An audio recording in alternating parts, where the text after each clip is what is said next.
I just walked out of a date early because that was one of the worst dates of my life. Note to self, when a guy says, trust me, I know a place, do not trust him, because the bar that he was raving about that he always goes to, we show up and it was a grocery store. And we go to the freezer section and he points to a tall boy Mike's Hard Lemonade and he's like, oh, those are my favorite. So I'm like, yeah, I could get into a Mike's Hard Lemonade. And so I'm looking at the flavors trying to choose one, and he grabs one and runs to the register and pays for it while I'm still choosing my flavor. So I'm like, okay, I guess we're splitting the cost, whatever, that's fine. But then he's all done and paid waiting for me. I go up and my card is declining over and over. Like, my card is very old and battered, like the chip does not work anymore, so it's just declining, and he's looking at me like, am I gonna have to step in? But it finally works. So we go and sit. There was like a counter near the front, like a cashier was sitting there on his break eating a sandwich, and I am suffering through small talk when all of a sudden this guy starts just itching himself, sneezing, like runny nose, and he's like, oh my god, I'm having an allergy attack, like this has been getting triggered because it got cold so fast. But fear not, because we were in a literal grocery store, he was like, wait, hold on, I'll be back in a second.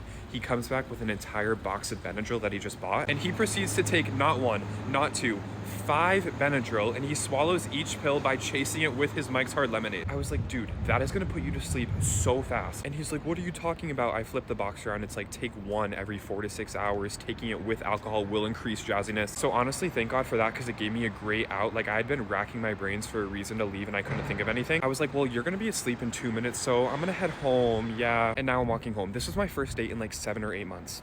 And it was a train wreck.